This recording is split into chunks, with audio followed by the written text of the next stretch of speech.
کیا آج ہمارے دین اور ایمان میں اتنی کمزوری آ گئی کہ جب جس کی جو مرضی ہو کوئی ایک بات کر دے اور ہم کنفیوز ہو جائیں؟ پھر اپنے عقائد پر، اپنے معمولات اہل سنت پر ہم کنفیوز کیوں ہوتے ہیں؟ کیونکہ ہمارے پاس بھی علم نہیں ہے، شیطان کو موقع ملتا ہے وہ ہمیں ڈسٹرب کرتا ہے۔ تو خدا را سب سے پہلے یہ ذہن بنا لیجئے کہ ہم نے دین کس سے سننا ہے، دین کس سے سیکھنا ہے۔ بڑے سمجھدار لوگ بیٹھے ہیں، میں اگر آپ سے سوال کروں کہ جناب آپ نے اپنا گھر بنانا ہے تو گھر کس سے بنائیں گے، تو آپ کہیں گے بلڈر سے بنائیں گے۔ تو میں کہوں یار آپ نے کپڑے بڑے اچھے پہنے، لگتا ہے درزی بھی بڑا اچھا ہے، اسی سے گھر بھی بنا لیجئے، کپڑے بڑے اچھے سیتا ہے، آپ کا گھر بھی اچھا بنا دے گا۔ آپ کہیں گے جناب درزی کا کام تو کپڑے سینا ہے۔ مولانا صاحب آپ کی لگتا ہے طبیعت ٹھیک نہیں ہے، درزی کپڑے سیتا ہے، بلڈر جو ہے وہ گھر بناتا ہے۔ اچھا جناب، پھر اس کے بعد آپ کو جناب ڈاکٹر کی ضرورت پڑی، طبیعت خراب ہوئی، تو اب میں آپ کو کہوں کہ آپ ایسا کیجئے کہ آپ چپل بڑے اچھے سلوا کے لائے تھے، اسی بندے سے آپ اپنی دوائی بھی لے لیجئے۔ آپ کہیں گے لگتا ہے آج آپ نے دوائی نہیں پی ہے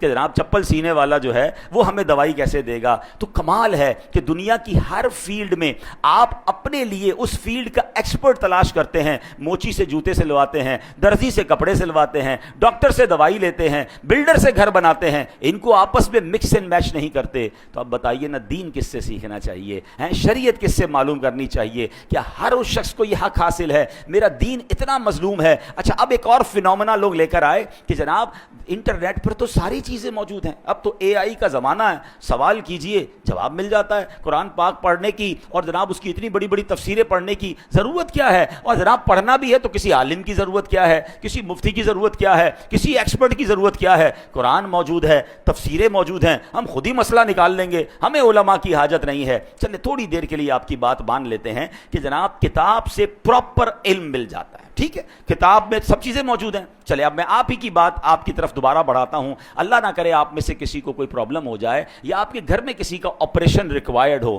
تو جناب آپ بھی کتاب اٹھائیے کہ ٹانگ کا آپریشن کیسے ہوگا۔ بلکہ اب صرف کتاب نہیں ہے، یوٹیوب پر تو ٹیوٹوریل موجود ہے نا، ویڈیو بھی موجود ہے کہ یہ والا آپریشن کیسے ہوگا۔ تھوڑا مزید سوال اے آئی سے کر لیجئے کہ کون سا چاقو استعمال کروں، کون سی چھری استعمال کروں، پہلا کٹ کدھر لگاؤں، دو چار دوست جمع ہو جائیں اور ٹانگ کا آپریشن گھر میں کر لیجئے، 2-4 لاکھ روپے بھی بچ جائیں گے۔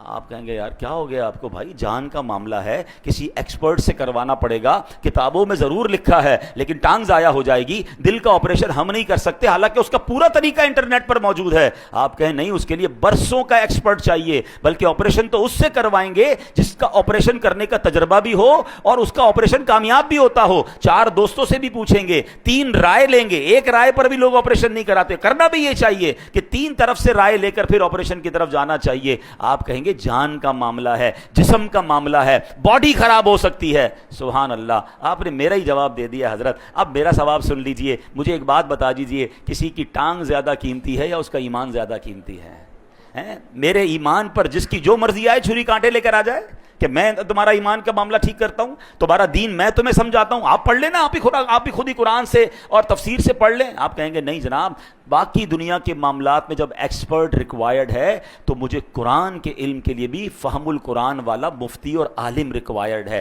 برسوں جس نے پڑھا ہو، جس کی جناب تفسیر پر نظر ہو، جس کی عقائد مضبوط ہوں۔ ارے وہ خود اگر سچا نہیں ہے تو مجھے کیا دین سکھائے گا؟ تو اے میرے پیارے اسلامی بھائیوں، اے بھولے بھالے مسلمانوں، خدا را اپنی زندگی کا یہ آپ ذہن بنائیے کہ سب سے قیمتی سرمایہ تو ایمان ہے، اور ایمان کے معاملات میں، دین کے معاملات میں میں نے کسی ایکسپرٹ سے، کسی صحیح العقیدہ مفتی سے اور عالم دین سے انشاءاللہ دین پڑھنا بھی ہے، سیکھنا بھی ہے، اور